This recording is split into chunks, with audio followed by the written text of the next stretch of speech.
I arrive, finally, at the place it will be. A jagged mountain, almost invisible against the night storm. Frozen and obsidian limbs threaten to shred my coat with tugging fingers. I don't slow down. Something else is pursuing me. It hasn't stopped, so I haven't stopped. I thought I could find safety to rest, but every time I slowed, I could hear it, just barely, on the wind. So I didn't slow down.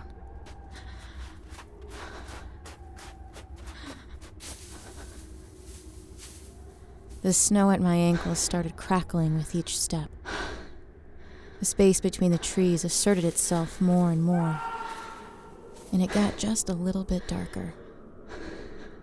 I have arrived at the place it will be, but it has not arrived yet. I'm here, and very soon something else will be too. It's almost completely dark now. I try to break a branch from a tree, but the ice laughs me off. I can't see anything. There's nothing to see, just ice, and an empty clearing and something moving, maybe, feeling its way towards me. I know it always knows where I am, because I can feel it. Pushing against me like a stranger looking at the back of your head.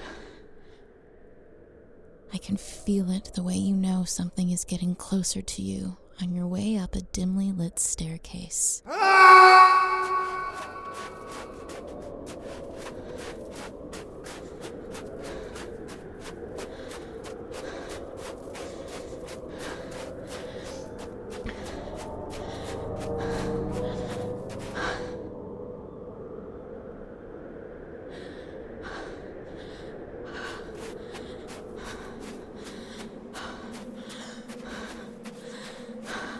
It's here.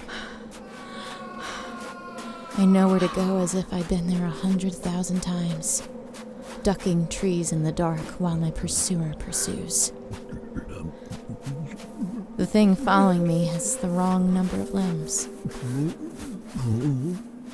Or they're all the wrong lengths. I can hear its uneven padding and the wet scrapes as it slaps into trees. It's madly desperate to get to me. And I know it's not supposed to be here. It belongs here. But it's not supposed to be here. Wherever here is. I only have to get inside.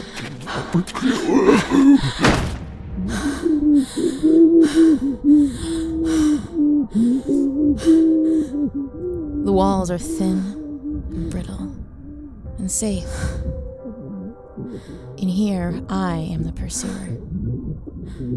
In here, endless will die, but never, ever me.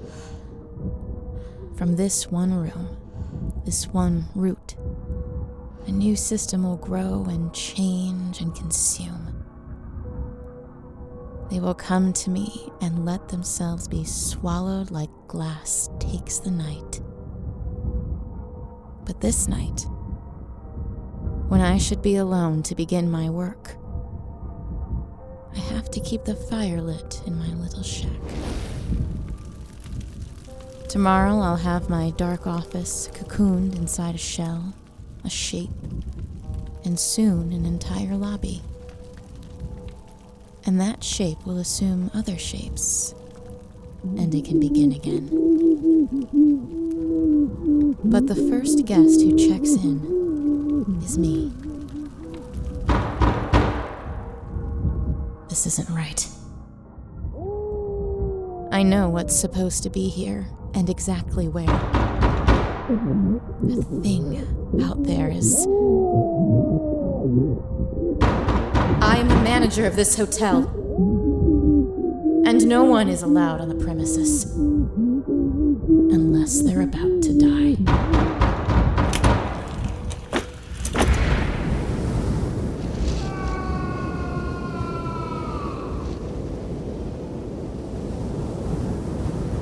I set to work, preparing for the construction of the lobby. For a long time, I hear it out there, in the dark wind. I can feel when it's looking at me. I can feel when it gets closer. But I don't stop working. I don't dare stop working. The little shed stretches. The frozen trees flex their branches away. The wind rolls like a dropped blade in the dark, cutting through the deadly nothing. The ground is strong and deep. The egg doesn't crack open, but the shell expands, and the yolk inside can spread like thick, milky emptiness.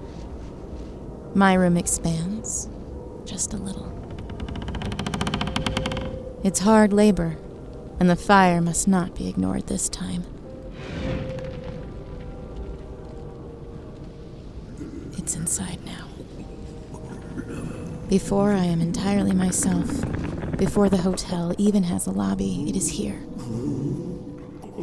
I can feel the walls push back again. The wind gets a little farther away, the room gets a little grander, the fire looks a little smaller. But a little goes a long way. It goes on this way. The forest, the fire, the night, the beast. Soon the walls are lost in the shadows beyond my dim fire. There are times when the beast is gone, at some corner of the lobby, too far away to be sure it isn't right next to me, silent and watching. Then there are times it sits across from me, just at the edge of my vision, watching me, silently. Knowing is almost worse. The shack is gone. The lobby is almost here. If there's still a forest, if there's still a night, it's outside these walls. The fire has done its job. I have done my job.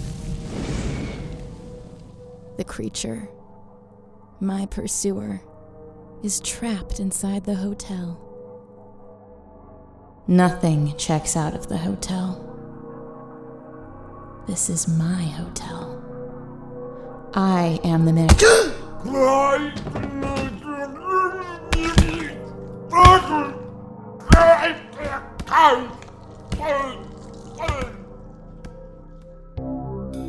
The Hotel was created and produced by Veronica, California, and Mark Whitten, starring Kelly Nienaltowski as the manager, Mark Whitten as the lobby boy, Graham Rowat as the owner, and Christa Lewis.